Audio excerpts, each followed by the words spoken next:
Hi friends, welcome to அக்ஷயா.com. உடல் வலிமையை மேம்படுத்த மாவு, எண்ணெய், நெய், சுகர், ஆயில் இல்லாமல் புரோட்டீன், அயன், கால்சியம் நிறைந்த நல்ல ஒரு ஹெல்த்தியான ஆரோக்கியமான மாலை நேர உணவு எப்படி செய்யத்தான் பார்க்க போகிறோம். இதை நீங்கள் ஹெல்த்தியான பிரேக்ஃபாஸ்ட்டாகவும் செஞ்சு தரலாங்க. சூப்பராக அருமையாக இருக்கும். இது வரைக்கும் இந்த மாதிரி சுவையில் செஞ்சே இருக்க மாட்டீங்க. வாங்க எப்படி செய்யறதுன்னு பார்க்கலாம். அதுக்கு 1 கப் அளவுக்கு பாசிப்பருப்பு ஊற வச்சு எடுத்து வச்சுருக்கேங்க.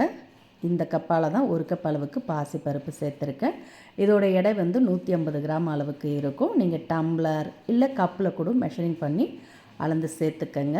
அதாலே மற்ற அளவுகளும் சேர்த்திங்கன்னா கரெக்டாக இருக்கும். ஒரு அரை மணி நேரம் ஊற வச்சிங்கன்னா போதும். 2 முறை அலசிட்டு தண்ணீர் முழுகிற அளவுக்கு ஊற்றி அரை மணி நேரம் ஊற வச்சாலே பாசிப்பருப்பு நல்லா ஊறிடும். இப்போ அதில் இருக்க தண்ணீரை நல்லா ஒட்ட வடியை விட்டு எடுத்துகிட்டு மிக்சர் ஜாரில் சேர்த்துக்கங்க. சேர்த்துட்டு இதில் எக்ஸ்ட்ரா தண்ணீர்லாம் எதுவுமே சேர்க்க வேண்டியது இல்லைங்க. ஊற வச்ச பாசி பருப்புன்றதுனால நீங்கள் அதை அப்படியே அரைச்சாலே கொஞ்சம் லூஸான பதத்தில் அரைப்பட்டு வரும். ரொம்ப மைய அரைச்சிடாமல் இது மாதிரி கொரப்பாக, அதாவது பல்ஸ் மூடில் ஒரு 2-3 பல்ஸ் மூடு விட்டு அரைச்சிங்கனாலே இது மாதிரி நல்லா கொரப்பாக அரைப்பட்டு வரும். இந்த அளவுக்கு அரைச்சிங்கன்னா தான் சாப்பிட பார்த்து நல்ல சுவையாக இருக்கும். அதனால் கொரப்பாக அரைச்சி எடுத்துக்கங்க. இப்போ அரைச்சி எடுத்ததை இது மாதிரி இட்லி பிளேட்டில் கொஞ்சமாக எண்ணெய் தடவிக்கங்க. எண்ணெய் தடவிட்டு அதில் இது மாதிரி குழிகளில் எல்லாத்தையுமே எடுத்து ஃபில் பண்ணிக்கோங்க. 4 குழிகளையுமே நான் அரைச்ச பாசிப்பருப்பு கரெக்டாக இருந்ததுங்க. இதை அப்படியே எடுத்து இட்லி பாத்திரத்தில் இல்லை ஸ்டீமரில் வச்சு ஸ்டீம் பண்ணி எடுத்துக்கோங்க. அதுக்கு இட்லி பாத்திரத்தில் அடியில் தண்ணி ஊற்றி நல்லா சூடான பிறகு இட்லி பிளேட்டை மேலே வச்சு மூடி ஒரு 10 நிமிஷம் ஸ்டீம் பண்ணிங்கன்னா போதும். அதுக்குள்ளே இதுக்கு சேர்க்க வேண்டிய பொருளை வறுத்து எடுத்துக்கலாம். அதுக்கு வாணலில் ஒரு 10 பாதாமை சேர்த்து லைட்டாக வறுத்து எடுத்து பவுலில் மாற்றி வச்சுக்கோங்க. இது மாதிரி வறுத்துட்டு அரைக்கிறப்ப தான் ஒன்று போல் அரைப்பட்டு வரும். இப்போ அதே வாணலில் 1/4 கப் அளவுக்கு வேர்க்கடலை, வறுக்காத பச்சை வேர்க்கடலை தான் சேர்த்துருக்கேன். அதையும் நல்லா வறுத்து எடுத்துக்கோங்க. இது மாதிரி நல்லா வறுபட்டு வந்ததும் இதை அப்படியே பிளேட்டில் மாற்றி இதோட மேல் தோலை நீக்கிட்டு எடுத்துக்கோங்க. இப்போ சின்ன மிக்சர் ஜார் எடுத்துருக்கேன். அதில் வறுத்த பாதாமை சேர்த்துக்கோங்க. கூடவே வறுத்த வேர்க்கடலையோட தோல் நீக்கிட்டு இது கூட சேர்த்து 2-3 பல்ஸ் மூடு விட்டு கொரப்பாக அரைச்சி எடுத்துக்கோங்க.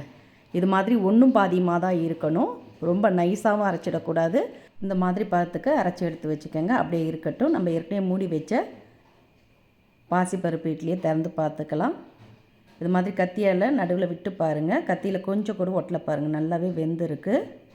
இப்போ இந்த இட்லி பிளேட் எடுத்து வெளியே வச்சு லைட்டாக ஆற விட்டுடுங்க. ஆறின பிறகு அதை அப்படியே கரண்டியால் எடுத்திங்கனாலே ரொம்ப ஈஸியாக வரும். எண்ணெய் தடவிட்டு மாவு சேர்த்ததுனால இப்போ இந்த இட்லி அப்படியே சின்ன சின்னதாக பிச்சு எடுத்து மிக்ஸி ஜாருக்கு மாற்றிக்கங்க. லைட்டாக ஆறின பிறகு பிச்சு எடுத்து மிக்ஸர் ஜாரில் சேர்த்துக்கங்க. இது மாதிரி சின்ன சின்னதாக பிச்சு சேர்த்திங்கன்னா தான் ஒன்று போல் அரைப்பட்டு வரும். இல்லாட்டி அப்படியே கொஞ்சம் பெருசு பெருசாகவே இருக்கும். இப்போ பிச்சு எடுத்து எல்லாத்தையுமே மிக்ஸர் ஜாரில் சேர்த்து 2-3 பல்ஸ் மூடு விட்டிங்கன்னா போதும். ரவை பதத்துக்கு அரைப்பட்டு வந்திருக்கு பாருங்கள். ரொம்ப ஒரே ஓட்டு ஓட்டிடாதீங்க. இது மாதிரி 2-3 பல்ஸ் மூடு விட்டு விட்டு அரைச்சிங்கன்னா இது மாதிரி ரவை பதத்துக்கு கிடைக்கும். இது அப்படியே இருக்கட்டும். இப்போ செய்யறதுக்கு சாஸ்பேனில் 1 கப் அளவுக்கு பொடிச்ச வெல்லம், 1 கப் பாசிப்பருப்பு எடுத்தோம். அதே கப்பில் 1 கப் அளவுக்கு பொடிச்ச வெல்லம், 3/4 கப் அளவுக்கு தண்ணீர் அளந்து ஊற்றிக்கங்க. இப்போ நல்லா வெல்லம் கரைஞ்சி கொதி வரட்டும். பாகுபாதெல்லாம் தேவையில்லைங்க. வெல்லம் கரைஞ்சி கொதி வந்ததுமே இதை அப்படியே எடுத்து வடிகட்டி சேர்த்துக்கலாம். வெல்லம் நல்லா கரைஞ்சி கொதி வர தொடங்கி எடுத்து இப்போ அடுப்பை ஆஃப் பண்ணிவிட்டு இதை அப்படியே வாணலுக்கு மாற்றிக்கங்க. இது மாதிரி வடிகட்டியில் வடிகட்டி மாற்றிக்கங்க. வெள்ளை கரைசலில் அதிக அளவில் மண் தூசிலாம் இருக்கும். அதனால் எப்பயுமே வடிகட்டி சேர்த்துக்கங்க. வடிகட்டி சேர்த்து செய்கிறப்ப தான் ரொம்ப நல்லாயிருக்கும், மண் தூசெலாம் இல்லாமல். இப்போ நல்லா ஒரு கொதி வந்த பிறகு இதில் அரைச்சி எடுத்ததை சேர்த்து நல்லா அந்த வெள்ளை தண்ணியிலே முழுகிற மாதிரி நல்லா கலந்து விடுங்க. நல்லா வெள்ளை தண்ணி எல்லாத்தையும் உறிஞ்சி நல்லா சாஃப்டாக வருது பாருங்கள். இந்த அளவுக்கு நல்லா கலந்த பிறகு இதில் அரைச்சி எடுத்த பாதாம் வேர்க்கடலை பொடியை சேர்த்துக்கங்க. கூடவே 1/4 கப் அளவுக்கு துருவின ஃப்ரெஷ்ஷான தேங்காய் சேர்த்துக்கங்க. சேர்த்துட்டு அரை டீஸ்பூன் அளவுக்கு ஏலக்காய் பொடியும் சேர்த்து நல்லா எல்லா இடம் பரவுற மாதிரி கலந்துக்கங்க. இது மாதிரி நல்லா கலந்துட்டு அடுப்பு ஆஃப் பண்ணி அப்படியே மூடி வச்சிடுங்க.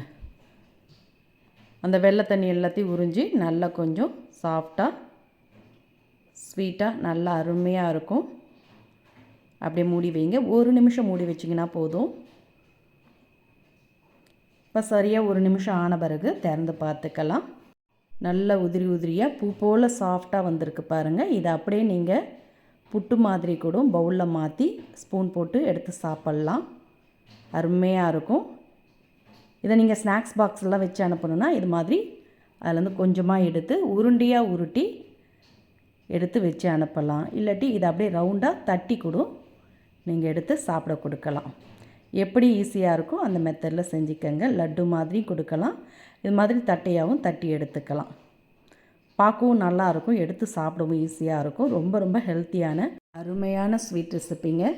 இதை நீங்கள் மாலை நேர உணவாகவும் செஞ்சு தரலாம், பிரேக்ஃபாஸ்ட்டாகவும் செஞ்சு தரலாம். எப்போவும் ஒரே மாதிரி எண்ணெயில் பொரிச்ச ஸ்நாக்ஸ் ஐட்டமாக செஞ்சு தராமல் வீட்டில் இருக்கக்கூடிய பாசிப்பருப்பை வச்சு சிம்பிளான மாலை உணவு ரெடியாக எடுத்துங்க.